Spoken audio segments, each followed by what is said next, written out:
Okay, so today I'll be doing a thinking out loud for this article from page 7, 8, and 9 for the topic the plasma membrane.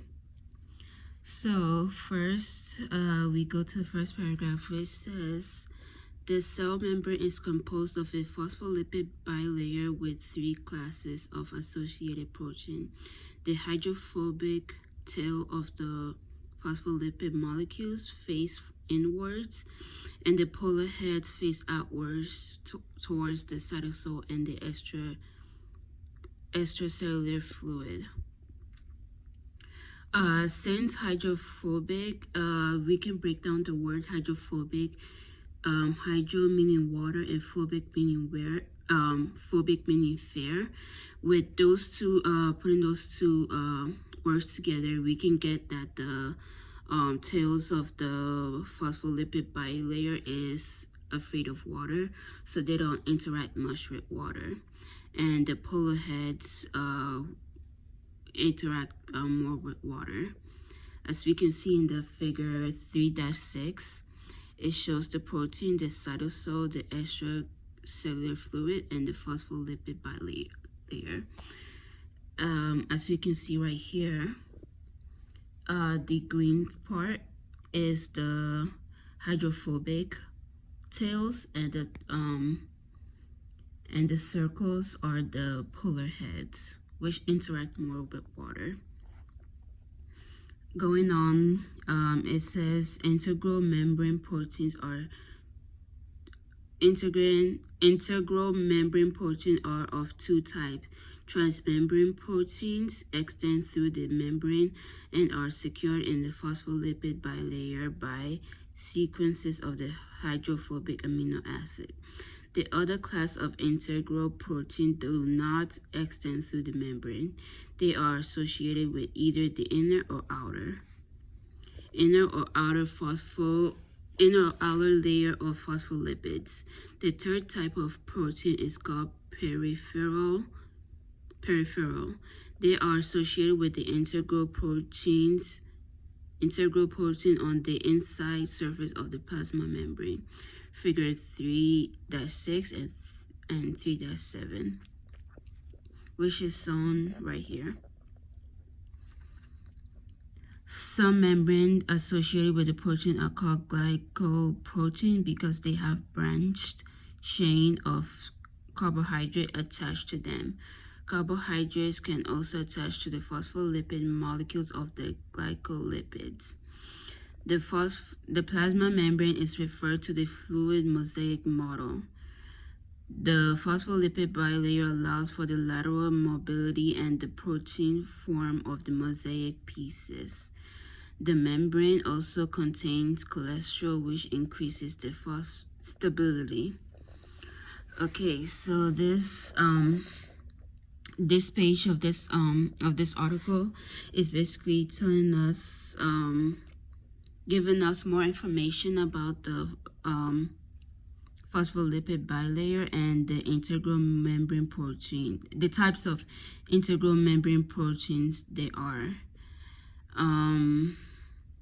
It also gives us more insight of what the glycolipids are, glycoproteins, and what peripherals are. And using the images of 3-6, 7, and 8 to reinforce what the article states. Moving on to page 8. Moving on to page 8, you can see the first half of the article talks about the function of the membrane proteins. The protein located in the plasma membrane serves functions for the cell. First, they talked about the channel or pores that provide hydrophilic tonus through the hydrophobic region of the membrane, meaning the cell, meaning this part of the The part circled in blue is the channel or the pores. They are openings for things to pass through the membrane of the cell to get either in or out of the cell. They allow diffusion of polar charged particles across the membrane. For example, there are channels specific for sodium and potassium or calcium ions. This channel allows, like I said before, things to pass through the membrane of the cell and either in or out of the cell. The next function is transport. Transport protein acts as carriers for large polar molecules such as glucose or amino acid. The next are some membrane function acts enzymes. They catalyze specific reaction of substrate in vicinity of the cell, either inside or outside. The fourth function is the membrane receptors. They are kind of protein that bind extracellular molecules and communicate with the interior of the cell to cause change in activity. Many of the receptors are glycoproteins, which we talked about in the previous page. And fifth function is the cell identity markers. They are important for the immune recognitions. These are usually, again, glycoproteins. Junctional proteins. 6 is the junctional proteins. The junctional proteins are cell adhesion molecules that join cells together. So that's the 6th function. They join cells together. There's 2 more, 7 and 8. 7 talks about other membrane proteins attached to cytoskeleton inside the cell, and the 8th one is the anchor protein that attached to the cell membrane to basement membrane or other molecules in extracellular matrix. Okay, to talk, the next 2 paragraphs talks more about the junctional or the 6th function of the membrane protein, which is junctional. Junctional between cells is shown in figure 3.9 A and B. Okay, going to desmosomes act as spots wheels that couple cells tightly together. Protein from one cell interlock with the protein on the neighboring cell.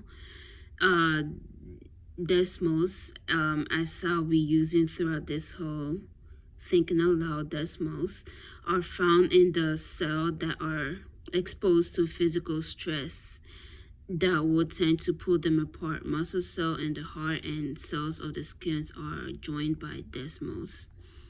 Tight junction join cell around their entire circumference, creating a solid wall of cell to prevent the passage of materials between the cell. In a tight junction, the cellular membrane of the 2 links are fused together. These junctions are important in the structures where it is necessary to regulate the passage of materials across epithelial membranes, such as the digestive tract. These side junctions form a barrier that prevents digestive products from flowing freely from the gut to the blood. They prevent materials, extracellular fluid from leaking into the lumen of the gut. The next junction talked about is the gap junction in figure 3-9C. There are channels between 2 cells that join cytoplasm of the cell. Gap junctions are composed of hexamers, which are 6 subunits of protein called exon. They open and close, and each cell is controlled by its own part of the channel. Gap junctions are found in many cell types, including cardiac muscle, where they allow the muscle cells to act as a single electrical unit because their cytoplasm is connected.